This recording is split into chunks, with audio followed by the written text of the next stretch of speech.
السلام علیکم ورحمۃ اللہ وبرکاتہ۔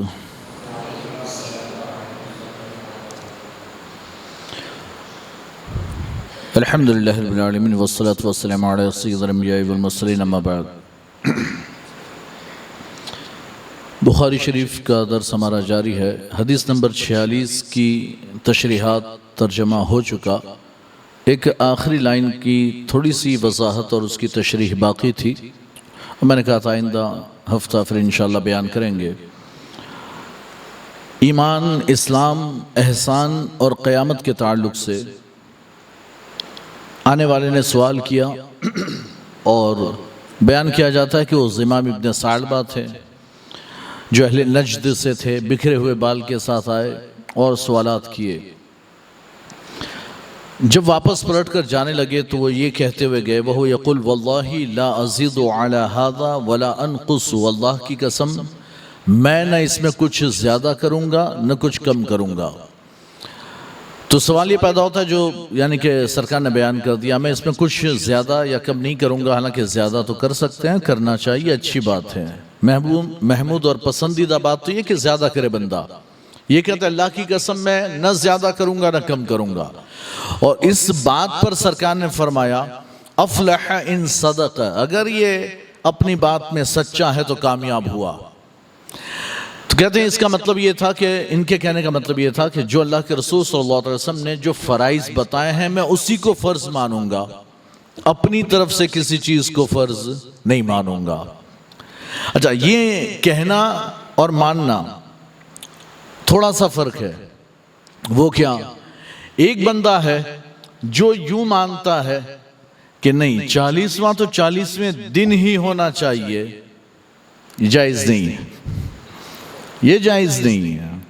اگر وہ یوں مانتا ہے کہ 10واں تو 10ویں دن ہی ہونا چاہیے، آگے پیچھے نہیں ہو سکتے، کہتے پھر 10واں کرنا جائز نہیں، پھر 40واں جائز نہیں۔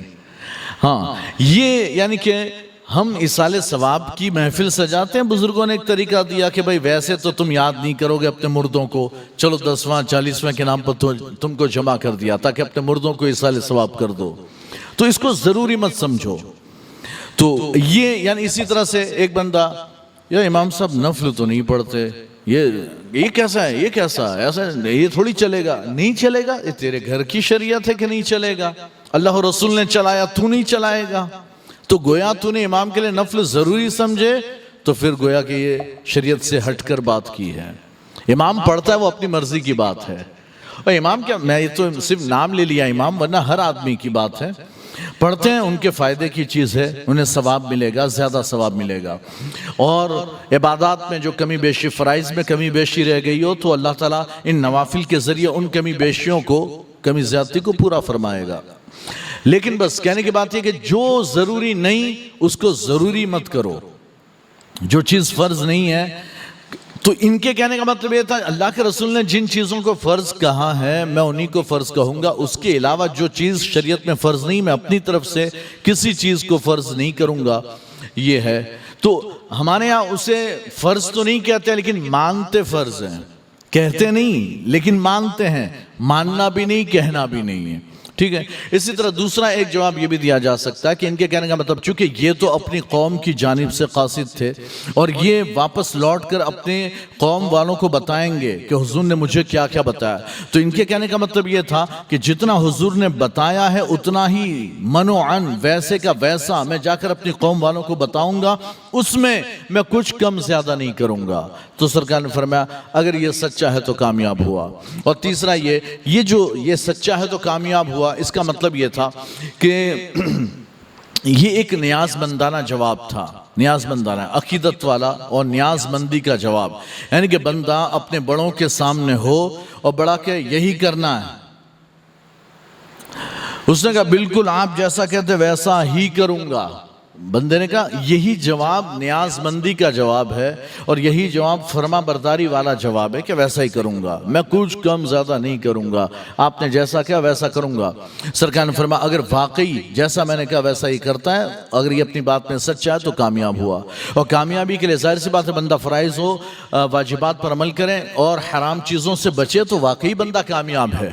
واقعی بندہ کامیاب ہے، اسے دوسرا کچھ کرنے کی ضرورت ہی نہیں، فرائض و واجبات پر عمل، حرام کاموں سے بچنا، بس ختم، بندہ کامیاب ہو جائے گا۔ اور یہی انہوں نے کہا کہ میں کوئی اچھا وہ میں نے گزشتہ ہفتے ہی بتایا تھا کہ اللہ کے رسول نے اور بھی سارے احکامات بیان کیے، اور وہاں یعنی کتاب الصوم میں اس بات کا ذکر ہے، بخاری میں آگے چل کر جہاں روزے کی بات آئے گی تو وہاں یہ حدیث پھر آئے گی، اور پھر وہاں ذکر ہے وَذَكَرَ لَهُ أَحْكَامَ الشَّرَائِعِ، اللہ کے رسول نے شریعت کے سارے احکام بھی، دیگر احکام بھی بیان کیے، اور ان دیگر احکامات میں کیا کیا تھا، یہ باتیں بھی تھی کہ بھئی غسل کرنا ہے، یہ کرنا ہے، وہ نہیں کرنا، یہ ساری چیزیں بھی بیان کی تھی۔ تو انہوں نے کہا میں ان ساری چیزوں پر عمل کروں گا، اس میں کچھ کم زیادہ نہیں کروں گا۔ اللہ کے رسول نے فرمایا اگر یہ عمل کرے گا تو کامیاب ہوگا، اور واقعی جو بھی بندہ ان پر عمل کرے وہ کامیاب ہوگا۔ اب اگلی حدیث اور اگلا چیپٹر جو ہے باب نمبر 34 چیپٹر نمبر، اور باب اتباع الجنائز من الایمان، یعنی کہ جنازے کے پیچھے چلنا یہ بھی ایمان کا ایک حصہ اور شعبہ ہے، جنازوں کے پیچھے چلنا۔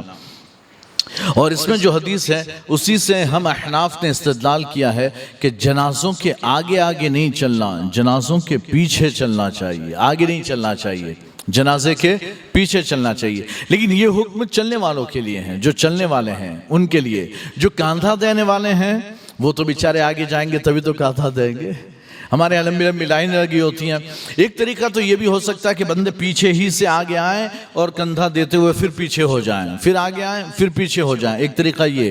لیکن آج کل ہمارے گجرات میں اور میرے خیال سے ہندوستان میں بھی ہو سکتا ہے، یہ طریقہ رائج ہو گیا کہ لوگ آگے چل کر لائن لگاتے ہیں، دونوں طرف لائن لگا کر کھڑے ہو جاتے ہیں اور جنازہ آ رہا ہوتا ہے، تو وہاں بھی ہم آگے تو چلنا نہیں پا جاتا، ہم تو کھڑے ہیں جنازے کے انتظار میں کاندھا دینے کے لیے، تو معذور سمجھا جائے کہ چلے معاف کریں۔ لیکن یہ کہ اگر جو صرف نارمل چلنے والے ہیں تو وہ نارمل چلنے والے جو کاندھا دینے کے لیے نہیں ایسے ہی چل رہے ہیں، وہ آگے نہ چلیں، وہ جنازوں کے پیچھے چلیں، یا تو کاندھا دیں یا تو پیچھے چلیں، ٹھیک ہے۔ اسی حدیث سے ہم نے استدلال کیا، جبکہ امام شافعی فرماتے ہیں کہ جنازوں کے آگے چلنا چاہیے، جنازے سے آگے چلنا چاہیے۔ ہم نے اس حدیث سے ان کا رد کیا کہ جنازے کے پیچھے چلنا چاہیے، چونکہ اتباع کا معنی ہی آتا ہے پیچھے چلنا، اتباع پیچھے چلنے کو کہتے ہیں، آگے چلنے کو نہیں کہتے ہیں۔ حدیث نمبر 47 نمبر کی حدیث ہے، حدثنا احمد بن عبداللہ بن علی المنجوفی قال حدثنا روح قال حدثنا عوف عن الحسن ومحمد یہ عن ابی ہریرہ ان رسول اللہ صلی اللہ علیہ وسلم قال من اتبع جنازة او جنازة مسلم ایمانا واحتسابا وكان معه حتى يصلى عليها ويفرغ من دفنها فإنه يرجع من الأجر بقراطين كل قراط مثل أحد ومن صلى عليها ثم رجع قبل أن تدفن فإنه يرجع بقراط تابعه عثمان المؤذن قال حدثنا عوف عن محمد عن أبي هريرة عن النبي صلى الله عليه وسلم نحوه۔ حضرت امام بخاری نے اپنی سند سے ایک حدیث بیان کی ہے، یہ تابعین میں سے دو لوگ حضرت حسن بصری اور محمد ابن سیرین، ان دونوں سے روایت ہے، اور یہ دونوں حضرت ابو ہریرہ کے شاگرد ہیں، وہ حضرت ابو ہریرہ سے روایت کرتے ہیں۔ حضرت ابو ہریرہ فرماتے ہیں کہ اللہ کے رسول صلی اللہ علیہ وسلم نے ارشاد فرمایا من اتبع جنازۃ مسلمین، یہ جنازہ دونوں پڑھا جا سکتا ہے، جیم پر زبر بھی کہہ سکتے ہیں، جیم پر زیر بھی لگا سکتے ہیں، جنازہ دونوں کہہ سکتے ہیں۔ اچھا یہاں پر جنازۃ مسلم، یہ مسلم کی قید لگا کر سرکار نے خود ہی فرما دیا دوسروں کے جنازے میں مت جانا، سرکار نے اشارہ کر دیا، ہاں صرف یہ نہیں کہا من اتبع جنازتن، اگر اتنا کہا ہوتا تو کسی کو موقع مل جاتا کہ کسی کے بھی جنازے میں جا سکتے ہیں۔ یہ بہت سے لوگوں کو یہ خراب بیماری لگی ہوئی ہے کہ وہ کسی پر بھی RIP لکھ دیتے ہیں، فیس بک انسٹاگرام میں دوسروں کو دیکھ کر یہ بھی RIP لکھنا شروع ہو گئے، ریسٹ ان پیس۔ اس کا مطلب یہ دعا دے رہا ہے کہ اللہ تجھے جنت میں رکھے، اللہ ریسٹ ان پیس یعنی اللہ تجھے دارالسلام میں یعنی جنت میں تجھے آرام عطا فرمائے۔ تو یہ دعا مومن کے لیے تو ہو سکتی ہے، غیر مومنوں کے لیے یہ دعا بالکل بھی درست نہیں ہے۔ تو جب بھی آپ RIP بھی لکھنا چاہیں تو خیال رکھیں مومن ہونا چاہیے۔ اچھا دوسرا یہ کہ سرکار نے مسلم کی قید لگا کر ہمیں بتا دیا کہ مسلمان کے جنازے میں شرکت، کسی اور کے جنازے میں شرکت کی اجازت نہیں ہے۔ ہاں کوئی آپ کا قریبی ہے، گھر کے قریب کا ہے، دوست و احباب میں ہے ایسا جو غیر مسلم ہے، اور آپ کو جانا پڑے گا، تو جنازے میں نہ جائیں، گھر جائیں، بیسڑے میں جائیں۔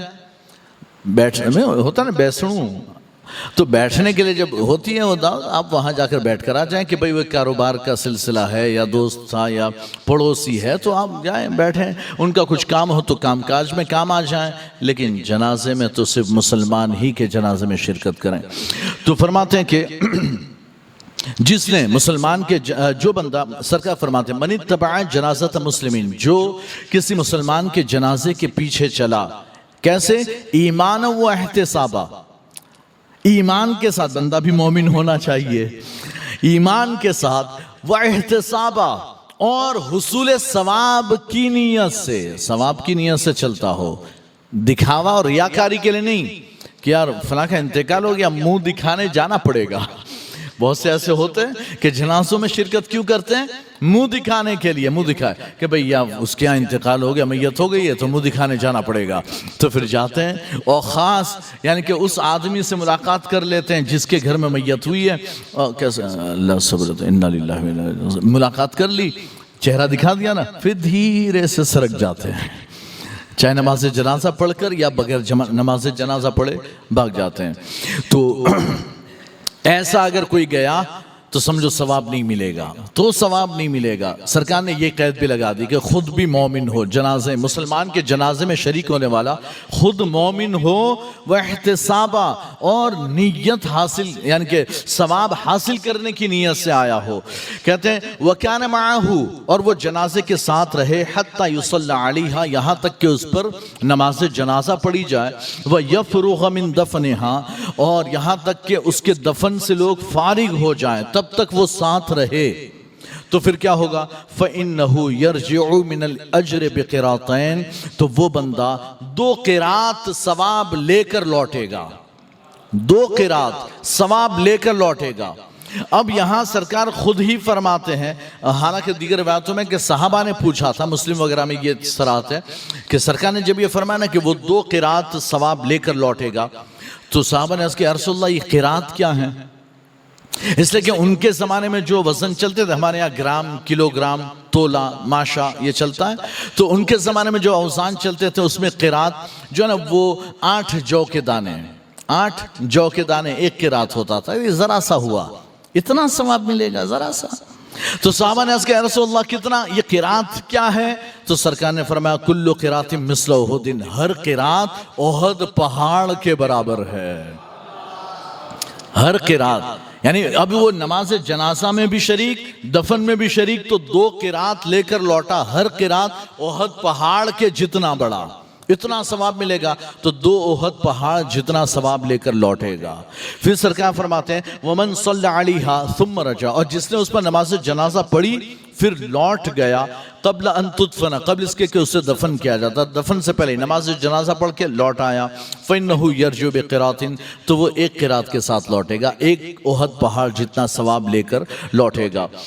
اس کی مطابقت عثمان مؤذن نے کی ہے، اور وہ کہتے ہیں ہم سے حدیث بیان کی عوف نے، وہ محمد ابن سیرین سے، وہ ابو ہریرہ رضی اللہ تعالیٰ عنہ سے، یعنی کہ روح جو پہلی سند میں روح ہیں ان کے مطابق عثمان مؤذن نے بھی کی ہیں، اور جیسے روح نے عوف سے روایت کی ویسے عثمان مؤذن نے بھی عوف سے روایت کی ہے، لیکن وہاں عوف حسن بصری اور محمد ابن سیرین دونوں سے روایت کرتے ہیں، یہاں اس سند میں عوف صرف محمد ابن سیرین سے روایت کرتے ہیں، اور حسن بصری کا ذکر نہیں، وہ ابو ہریرہ سے، اللہ کے رسول سے، اسی کے مثل اوپر والی حدیثی کی طرح۔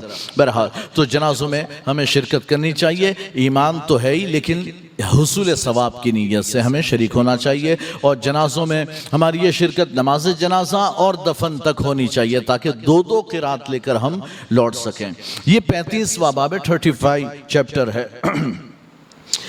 باب خوف المؤمن من ان يحبط عمله وهو لا يشعر، یہ باب ہے کہ مومن کا اس بات سے ڈرنا، مومن کا اس بات سے ڈرنا کہ کہیں اس کے عمل برباد ہو جائیں اور اسے پتہ بھی نہ چلے، اس کے عمل کہیں برباد ہو جائیں اور اسے پتہ بھی نہ چلے۔ بندہ سوچ رہا ہے اندر دل میں بڑا خوش ہو رہا ہے، میں نے تو یہ نیکی کی اور وہ نیکی کی، اور جب وہاں پہنچے تو پتہ چلے کچھ ہے ہی نہیں، خالی، ارے وہ سب نیکیاں کی تھی کہاں گئی؟ پتہ چلا وہ تو سب ختم ہو گئی، وہ تو سب ختم ہو گئی، ہے نا۔ اور وہ نیکیوں کو ختم کرنے والے کچھ اعمال ہیں، آپ لوگ جانتے ہوں گے، غیبت ان میں سے ایک ہے، چغلی کرنا، غیبت کرنا۔ اسی طرح سے یعنی کہ کسی بندے کی یعنی کہ ہم اسے تکلیف دیں، اس کے دل کو دکھائیں، اذیت و تکلیف دیں، تو یہ سارے اعمال ایسے ہیں کہ جو ہمارے نیکیوں کو کھا جاتے ہیں، اور ایسے کھاتے ہیں ہمیں پتہ ہی نہیں چلتا۔ اور بھی اس طرح کے بہت سے اعمال ہیں جو ہماری نیکیوں کو ختم کر دیتے ہیں۔ ایک عمل جو یعنی کہ وہ لا یا شروع پر عمل کرتا ہے، ہمیں پتہ بھی نہ چلے، وہ کیا؟ وہ ہے کلمہ کفر۔ بندہ گانا گا رہا تھا، کوئی نیا مارکیٹ میں گانا آیا، اس کو بڑا اچھا لگا تو گانا گا رہا تھا، اور اس گانے میں کلمہ کفر تھا، اور یہ وہ گا رہا تھا، پتہ نہیں کہ کلمہ کفر ہے، پتہ نہیں، لیکن کلمہ کفر تو کلمہ کفر ہے۔ جب اس نے وہ گانا گایا تو اس کی نیکیاں برباد، بندہ ایمان سے خارج، یہاں تک کہ وہ توبہ کر کے دوبارہ کلمہ پڑھ کر مسلمان ہو جائے تو پھر مسلمان تو ہوگا، لیکن اب تک کی لائف کی جو نیکیاں تھی وہ کیا ہو گئی؟ وہ برباد ہو گئی۔ اچھا، یہ یعنی کہ جو بندہ مرتد ہوتا ہے، ایمان سے نکل جاتا ہے نا، ایمان سے کسی بات سے، یا کوئی کلمہ کہہ دیا، کوئی بات کہہ دیا ایسی کہ جس سے وہ کافر ہو گیا، ایمان سے نکل گیا، تو اس وجہ سے نیکیاں تو ختم ہوتی ہے، گناہ ختم نہیں ہوتے۔ آپ نے یعنی کہ اپنی پاسٹ لائف میں جتنے گناہ کیے وہ تو رہیں گے، وہ تو یہاں رہیں گے برقرار، بس یہ صاف ہو جائے گا، یہ کورا ہو جائے گا، ساری نیکیاں صاف۔ اب آپ کے نام عمل میں کوئی نیکی نہیں، اگر اگر اسی میں موت آ گئی تو کفر پر مرے، ہمیشہ کے لیے جہنم میں۔ لیکن اگر کلمہ پڑھ لیا اور مسلمان دوبارہ ہو گئے بائی چانس، اگر عادت ہے کلمہ پڑھنے کی تو، ورنہ آج کل لوگوں کو کلمہ پڑھنے کی عادت بھی نہیں ہے۔ تو اگر کلمہ پڑھ لیا تب تو مومن ہو جائے گا، کلمہ پڑھنے سے، توبہ کر کے کلمہ پڑھ لیا، یا اسے پتہ چلا کہ بھئی یہ تو کلمہ کفر تھا تو اس نے توبہ کی، کلمہ پڑھا، مسلمان ہو گیا۔ اور صرف یہ کہ یہ تو ایک بچہ جوان ہے تو اس کے لیے اتنا، اگر وہ تھوڑا اور آگے کی عمر کا ہے تو پھر کیا ہوگا؟ کلمہ پڑھ کر مومن بھی ہونا ہوگا، اگر کسی سے مرید ہے تو بیعت دوبارہ کرنی پڑے گی، اور اگر شادی شدہ ہے تو نکاح بھی دوبارہ کرنا پڑے گا، نکاح بھی ٹوٹ گیا، تجدید نکاح، تجدید بیعت، تجدید ایمان، توبہ، سارے کام اسے کرنے ہیں۔ اور یہ کر لیا تو اب نمبر 1 سے نیکی شروع ہوگی۔ اب جو نیکی کرے گا نمبر 1، نمبر 2، اب یہاں سے نیکی شروع ہوگی، وہ پچھلی ساری نیکیاں برباد ہو چکی ہے، تو اس میں بڑی احتیاط کی ہمیں ضرورت ہے۔ تو مومن کا یہ اس بات سے خوف کرنا، ڈرنا کہ کہیں اس کے عمل برباد ہو جائیں اور اسے پتہ بھی نہ چلیں۔ قرآن پاک میں جو ہے اعمال کی بربادی اور پتہ نہ چلنا، یہ ایک عمل پر بیان کیا گیا قرآن پاک میں۔ وہ کیا؟ اللہ تعالیٰ قرآن میں فرماتا ہے کہ میرے نبی کے سامنے بلند آواز سے بات مت کرو، میرے محبوب کے سامنے اپنی آواز اونچی مت کرو، لا ترفعوا اصواتکم فوق صوت النبی، نبی کی آواز پر اپنی آوازوں کو بلند مت کرو، کہ اگر تم نے کیا تو کہیں تمہارے اعمال برباد ہو جائیں اور تمہیں پتہ بھی نہ چلے۔ تو نبی کی گستاخی سے بھی کیا ہو جاتے ہیں؟ سارے اعمال برباد ہو جاتے ہیں۔ اچھا، اب یہاں پر حدیث سے پہلے کچھ یعنی کہ اقوال امام بخاری بیان کر رہے ہیں، اس باب کے، اس چیپٹر کے ماتحت میں، اس چیپٹر کے نیچے کچھ اقوال بیان کر رہے ہیں۔ تو وہ اقوال میں سب سے پہلا قول ایک تابعی کا بیان کرتے ہیں۔ وہ تابعی کون ہے؟ وقال ابراہیم التیمی، ما ارست قولی علی عملی الا خشیت ان اکون مکذبا۔ یہ ابراہیم تیمی کا قول نقل کیا۔ ابراہیم تیمی جو ہے وہ تابعین میں سے ہیں، اور آپ جو ہے فقہاء میں سے اور عابد و زاہد لوگوں میں سے تھے۔ تابعی ہیں یعنی صحابہ کو جنہوں نے دیکھا، تابعی اسے کہتے ہیں جنہوں نے صحابی کو دیکھا، وہ تابعی۔ تو تابعین میں سے ہیں، صحابہ کے زمانے کے ہیں، حضور کا زمانہ نہیں پایا، اور ساتھ ہی ساتھ اپنے زمانے کے بڑے فقیہ فقہاء میں شمار ہوتا ہے، اور عابد و زاہد، اتنے عابد و زاہد کہ دیکھیں ایک یعنی کچھ لوگوں کو یہ باتیں ہضم نہیں ہوتی ہیں نا، جب ہم اولیاء کے بارے میں تذکرہ کرتے ہیں کہ وہ اتنے دن بھوکے پیاسے رہتے تھے، عبادت کرتے تھے، تو کچھ لوگوں کو ہضم نہیں ہوتا، ایسا کیسے ہو سکتا ہے؟ یہ تابعی ہیں، ان کے بارے میں آتا ہے ابراہیم تیمی کے بارے میں، ایک مہینہ تک کھاتے پیتے نہیں تھے، ایک ایک مہینہ تک. اچھا یہ بعد والے 600-700 سال بعد والے نہیں, یہ حضور کے قریب کے زمانے کے تابعی ہیں جنہوں نے صحابہ کو دیکھا ہے, اور یہ وہ یعنی کہ تابعین میں سے ہیں کہ جنہوں نے صحابہ اکرام کی زیارت کی, ان سے حدیثیں سنی ہیں.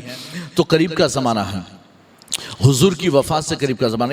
ان کی عبادتوں کا حال یہ, ایک ایک مہینے تک یہ جو ہے کھاتے پیتے نہیں تھے اور عبادتوں میں مصروف رہتے تھے. اچھا ان کو یعنی کہ ان کا زمانہ جو ہے وہ حجاج بن یوسف جو اس امت کا سب سے بڑا ظالم ہے, اس کے زمانے میں آپ تھے. تو ابراہیم نخعی جو امام اعظم کے استاد ہیں, امام اعظم ابو حنیفہ رضی اللہ تعالیٰ عنہ کے استاد حضرت حماد, ان کے استاد ابراہیم نخعی. تو ابراہیم نخعی وہ بھی تابعی ہیں. تو حجاج بن یوسف نے اپنے سپاہی بھیجے کہ جاؤ ابراہیم کو گرفتار کر کے لے آؤ. تو ابراہیم نخعی کو گرفتار کرنا تھا, ابراہیم تیمی کو پکڑ لائے. نام چونکہ سیم تھا, ہم نام تھے, پکڑنا تھا ابراہیم نخعی کو, پکڑ لائے ابراہیم تیمی کو, ہے نا, یہ ابراہیم تیمی کو پکڑ کر لائے اور جیل میں ڈال دیا. اب جب جیل میں ڈالا تو کچھ لوگ ملاقات کے لیے آئے اور کہا کہ غلطی سے آپ کو گرفتار کر لیا, ابراہیم نخعی کو پکڑنا تھا, آپ کو پکڑ لیا گیا, آپ کہیں وضاحت کر دیں. آپ نے کہا میں نہیں کہہ سکتا. کہا کیوں؟ کہتے ہیں اس لیے کہ میں اپنی جان بچانے کے لیے ایک اور بے گناہ کو پھنسا دوں, یہ مجھ سے نہیں ہو سکتا. ایک اور بے گناہ کو یعنی میں پھنسا دوں اور اپنی جان بچا لوں, ایسا نہیں ہو سکتا. وہ تو ظالم آدمی, کسی کو بھی میں ابھی کہہ دوں گا تو ابراہیم نخعی جو ہیں ان کو پکڑ لائیں گے, ان کو قتل کیا جائے گا, ان کو سزا دی جائے گی. میں نہیں چاہتا کہ میں اپنے آپ کو بچانے کے لیے ان کو پھنسا دوں. تو یہ یعنی کہ جیل میں رہے, پھر آپ کی وفات ہوئی, سن ہجری 92 میں آپ کی وفات ہوئی ہے. بہرحال تو یہ یعنی کہ اور یہ بہت بڑے مقرر تھے, بڑے یعنی کہ ماہر واعظ تھے, واعظ و نصیحت کرتے تھے, تقریریں کرتے تھے. اور جب مقرر تھے تو لوگوں کو واعظ و نصیحت کرتے سمجھاتے تھے. تو پھر وہ یہ قول بیان کرتے ہیں, کیا آپ فرماتے ہیں ما ارستو قولی علی عملی الا خشیتو ان اکون مکذبا. یہ مکذبہ جو ہے, یہ مکذبہ ذال کے زیر کے ساتھ اور مکذبہ ذال کے زبر کے ساتھ دونوں پڑھا جا سکتا ہے. کہنے کا مطلب یہ ہے, یہ کہتے ہیں کہ جب بھی میں نے اپنی باتوں کو اپنے عمل پر پیش کیا, یعنی میں لوگوں کو واعظ و نصیحت کرتا, سمجھاتا, تعلیم دیتا, پھر میں خود محاسبہ کرتا کہ میں لوگوں کو کہتا ہوں ایسا کرو ایسا مت کرو, میں کتنے پانی میں ہوں. جب میں اپنا محاسبہ کرتا, اپنی باتوں کو میں اپنے عمل پر پیش کرتا, تو مجھے خوف ہوتا کہ کہیں میں جھوٹا تو نہیں ہوں. مجھے خوف ہوتا کہ کہیں میں جھوٹا تو نہیں ہوں, کہ میں لوگوں کو کہتا ہوں یہ کرو, خود نہیں کرتا. میں لوگوں سے کہتا ہوں کہ یہ مت کرو اور میں خود وہ کام کرتا ہوں, تو کہ میں جھوٹا تو نہیں ہوں. یہ یعنی کہ خوف الہی, یہ خشیت الہی. حالانکہ ان کی یہ بڑے عابد و زاہد ہیں, بڑے پرہیزگار, متقی پرہیزگار ہیں, تو یہ کوئی ایسا کام کرتے تو نہیں تھے, لیکن یہ ان کی عاجزی, ان کے ساری اور تواضع کا یہ عالم ہے کہ انہیں خوف ہوتا تھا کہ کہیں ایسا نہ ہو جائے کہ میں واعظ و نصیحت میں لوگوں کو تقریر کرنے میں کوئی ایسی بات کہوں کہ جو میں خود اس پر عمل نہ کرتا ہوں. تو ہمیشہ میں یہ بات سوچتا رہتا تھا کہ کہیں میں جھوٹا تو نہیں ہوں. دوسرا قول یعنی کہ کہنے کہ امام بخاری یہ قول لا کر یہ بتانا چاہتے ہیں, دیکھیں وہ تابعی اتنے عابد و زاہد, پھر بھی اپنے قول یعنی کہ قول سے ڈرتے تھے کہ میں جو کہتا ہوں کہیں میں اپنی بات میں جھوٹا نہ ہو جاؤں, کہ کرتا نہیں ہوں, صرف لوگوں سے کہنے یعنی کرنے کے لیے کہتا ہوں. دوسرا قول امام بخاری دوسرے تابعی کا لا رہے ہیں, وہ کہتے ہیں کہ وقال ابن ابی ملیکہ ادرکت 30 من اصحاب النبی صلی اللہ علیہ وسلم كلهم يخاف النفاق على نفسي ما منهم احد يقول انه على ایمان جبریل و میکائیل. ایک اور تابعی کا قول, یہ ابن ابی ملیکہ نام ہے عبداللہ ابن عبید اللہ ابن ابی ملیکہ, لیکن ابن ابی ملیکہ سے مشہور ہے. نام ہے عبداللہ ابن عبید اللہ ابن ابی ملیکہ, لیکن مشہور ہیں ابن ابی ملیکہ سے. اور یہ بھی تابعی ہیں, انہوں نے کئی صحابہ اکرام سے روایتیں سنی ہیں اور بیان بھی کی ہیں. حضرت عائشہ صدیقہ, حضرت اسماء بنت ابو بکر, حضرت عبداللہ ابن عمر, حضرت عبداللہ ابن عباس, حضرت انس ابن مالک, حضرت علی اور حضرت سعد ابن ابی وقاص کا بھی زمانہ پایا, لیکن ان دونوں سے وہ روایت نہیں کرتے, کوئی حدیث بیان نہیں کرتے. باقی دیگر بہت سے صحابہ اکرام سے, مسور ابن مخرمہ وغیرہ صحابہ اکرام سے انہوں نے حدیث بیان کی ہے. تو یہ ابن ابی ملیکہ تابعی ہے, وہ فرماتے ہیں کہ ادرکت 30 من اصحاب النبی. اچھا یہ بھی کہا جاتا ہے کہ ابن ابی ملیکہ حضور کے زمانے ہی میں تھے, یعنی کہ حضور کی وفات ہوئی تب آپ کی عمر 10 سال کی تھی، لیکن آپ نے کبھی حضور کو دیکھا نہیں، تو صحابی نہیں ہوئے، تابعی ہوئے۔ اور ابن ابی ملیکہ فرماتے ہیں کہ میں نے 30 صحابہ اکرام سے ملاقات کی، ادرک تو ہے نا، سلاسین من اصحاب النبی، میں نے 30 صحابہ اکرام سے ملاقات کی، کلہم یخاف النفاق علی نفسی، ان میں سے ہر ایک، سارے صحابہ اپنے اوپر نفاق سے ڈرتے تھے۔ کس بات سے ڈرتے تھے؟ کہ کہیں میں منافق تو نہیں، کیا میں منافق تو نہیں؟ اچھا، اس قول سے کچھ لوگوں نے یہ سمجھ لیا کہ صحابہ دیکھو ان کو خطرہ تھا کہ یہ منافق، اور چونکہ ہو گئے تھے سب کے سب منافق ہو گئے تھے، اسی لیے یہ کہتے تھے کہ ہم منافق تو نہیں، کہ ہم منافق تو نہیں۔ حالانکہ بات وہ نہیں ہے جو یہ کہتے ہیں، جو کچھ لوگ کہتے ہیں بات یہ نہیں ہے۔ صحابہ تو سارے کے سارے عادل ہیں، سارے متقی و پرہیزگار تھے، لیکن یہ بھی ان کے ایمان کی مضبوطی ہے کہ اپنے اوپر خوف کرتے ڈرتے تھے کہ کہیں میں منافق تو نہیں ہو گیا، کہیں میں منافق تو نہیں ہو گیا۔ اچھا، کیوں ایسا ڈر کیوں تھا؟ ہمارے اندر ہے ڈر؟ نہیں، ہم کیسا ہی ہوں ایسا اکڑ کے کہتے ہیں ٹناٹن سنی مسلمان، ہم کو ڈر نہیں، لیکن ان کو ڈر تھا۔ جو صحابہ تھے حضور کی صحبت میں رہے ہوئے، ان کو ڈر تھا۔ اور وہ کیوں تھا؟ اس لیے کہ حضور کا زمانہ انہوں نے دیکھا تھا، حضور کی صحبت پائی تھی، تو جب حضور کی صحبت میں رہے نا تو حالات کچھ اور تھے، حالات کچھ اور تھے، وہ دل کی کیفیتیں کچھ اور تھی۔ ہمیشہ دین کی طرف راغب رہنا، ہمیشہ اللہ اللہ کرنا، ہمیشہ یعنی کہ دین اسلام کے لیے کچھ کر گزرنے کا جذبہ۔ لیکن جیسے جیسے وہ زمانہ گزرتا گیا، حضور سے زمانہ دور ہوتا گیا، اب صحابہ کے حالات چینج ہوئے۔ چینج کیا ہوئے؟ ایک ظالم کسی پر ظلم کر رہا ہے، یہ کمزور، یہ نہیں کہہ سکتے بھائی مت کر، ایسا نہیں کہہ سکتے، نہیں کہہ پا رہے ہیں، تو لگتا ہے یار اللہ کے رسول نے فرمایا تھا کہ تم میں سے کوئی اگر بری چیز دیکھو تو ہاتھ سے روکو، اگر ہاتھ سے نہ روک سکو زبان سے روکو، زبان سے بھی نہ روک سکو دل میں برا سمجھو، اور سرکار فرماتے یہ سب سے کمزور ایمان ہے۔ اب جب نہیں کہہ پائے کہ بڑا ظالم آدمی، کچھ کہنے جاؤں گا ابھی گردن اڑائے گا، تو کچھ ایسے یعنی کمزوری، بوڑھے صحابہ ہیں اور وہ کمزوری آئی تو پھر وہ خیال کرتے کہیں ہمارا ایمان کمزور تو نہیں ہو گیا، کہیں ہمارے اندر نفاق تو نہیں ہوگا۔ ایک وہ ٹائم تھا کہ ہم ایسے اکڑ کے یہ نہیں کرنا، ہم ایسے کہتے تھے، اور اب ہم چپ رہتے ہیں، کہیں کمزوری تو نہیں آ گئی۔ اچھا، پہلے نمازوں میں جو خشوع خضوع تھا اور جو دل کی کیفیت تھی، اب ایسی نماز نہیں پڑھی جاتی، اب ایسی نہیں پڑھی کہ ہم منافق تو نہیں ہو گئے، ہمارے دل بدل تو نہیں گئے، ہمارے دل بدل تو۔ یہی کیفیت آپ دیکھیں وہ حدیث مبارکہ میں آپ کو بتاؤں کہ، اور پہلے بھی میں نے بیان کی ہوئی ہے، ایک صحابی رسول رو رہے ہیں، اور یعنی گھر میں اچانک خیال آیا کہ میں جب حضور کی مجلس میں ہوتا ہوں تو میرا دل بہت یعنی کہ خوف زدہ ہوتا ہے، اللہ کی خشیت طاری ہوتی ہے، لیکن جب مسجد سے حضور کے پاس سے جب آ جاتے ہیں تو بیوی بچوں میں، کاروبار میں، بازار میں ہم مشغول ہو جاتے ہیں، پھر وہ کیفیت باقی نہیں رہتی، تو کہ میں منافق تو نہیں، رونے لگے اور نکلے روتے ہوئے حضور کو پوچھنے کے لیے۔ راستے میں صدیق اکبر مل گئے، صدیق اکبر نے کہا کیوں رو رہے ہو؟ کہا ابو بکر میرا ایسا حال ہے، تو کہیں میں منافق تو نہیں ہو گیا کہ حضور کے پاس ہوتا ہوں تو حال کچھ اور ہوتا ہے، ایسا لگتا ہے جیسے فرشتہ بن گیا ہوں، اور حضور کے بارگاہ سے جب نکل کے ہم چلے جاتے ہیں تو پھر لگتا ہے کہ ہم تو دنیا میں ڈوب گئے، تو کہیں منافق تو نہیں ہو گیا؟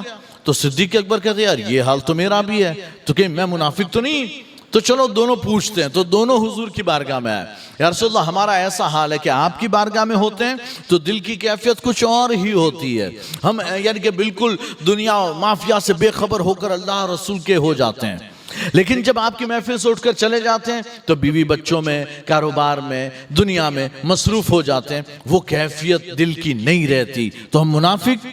سرکار ارشاد فرماتے ہیں اگر وہی کیفیت جو میرے پاس ہوتے ہو محفل میں، اور جو کیفیت ہوتی، اگر یہی کیفیت تمہاری ہمیشہ رہے تو پھر تو آسمان سے فرشتے اتر کر تم سے ہاتھ مصافحہ کریں گے، پھر تو یہ ہوگا کہ تمہارا زندگی گزارنا دشوار ہو جائے گا، زندگی جینا مشکل ہو جائے گا، اس لیے یہ کیفیت باقی نہیں رہتی۔ یہ نفاق نہیں ہے، نفاق نہیں۔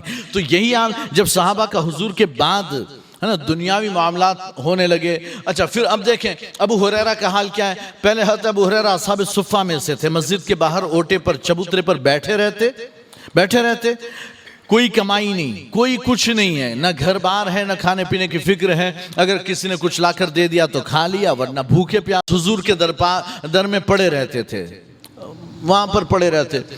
لیکن پھر اسلامی ممالک یعنی فتح ہوئے اور بہت سی فتوحات کا دائرہ وسیع ہوا، حضرت ابو ہریرہ کا خود کا اپنا مکان ہوا، شادی بھی کی، ہے نا، روپیہ پیسہ بھی آ گیا وغیرہ وغیرہ، اب حالات اچھے ہو گئے۔ تو پھر ابو ہریرہ کو خیال پھر آئے گا کیا، یعنی حضرت ابو ہریرہ کو خیال آ سکتا ہے کہ حضور کے زمانے میں میرا کیسی لائف تھی اور اب کیسی ہو گئی، کہ ایسا تو نہیں کہ وہ جو حضور کے زمانے میں ہم نے سارے اعمال کیے تھے ان کا اجر و ثواب آخرت میں ملنے کے بجائے ہم کو دنیا میں دے دیا گیا، چلو لو تم کو آخرت میں کچھ نہیں ملے گا۔ تو یہ خطرہ صحابہ کے دل میں آتا تھا۔ تو اس طرح کے خطرات آتے تو یہ صحابہ یوں ڈرتے تھے کہ کہیں منافق نہ ہو جائے، کہیں ایمان ہمارا سلب نہ ہو جائے، کسی بات سے ایمان نکل نہ جائے، ڈرتے تھے۔ یہ ان کے ایمان کی مضبوطی کی علامت تھی۔ اب جب جیسے جیسے زمانہ گزرتا گیا پھر لوگوں میں ایمان کے سلب کا خطرہ بھول گئے، لوگ ہمارا ایمان بھی نکل سکتا ہے وہ بھول گئے۔ ایک ہی بات رہتی، ہم تو مومن، ہم تو مومن، ہم تو جنتی، ہم تو مومن، ہم تو جنتی، ایک ہی بات یاد رہتی ہے، وہ خطرہ یاد نہیں رہتا کہ شیطان ہمیشہ پیچھے لگا ہوا ہے، یہ کبھی بھی کسی بھی بات میں آپ کا ایمان آپ سے چھین سکتا ہے۔ سنبھل کر، اٹینشن، بچ کے رہنا، یہ بات ابھی بھی رہنی چاہیے جو ہم یاد رکھتے نہیں، رکھنی چاہیے لیکن رکھتے نہیں ہیں۔ اللہ تعالی ہمیں اپنے ایمان کو سلامت رکھنے کی توفیق عطا فرمائے، اللہ ہمیں ایمان کی سلامتی عطا فرمائے۔ اور آگے کی جو باتیں انشاءاللہ پھر اگلے ہفتے انشاءاللہ بیان ہوگی۔ السلام علیکم ورحمۃ اللہ وبرکاتہ۔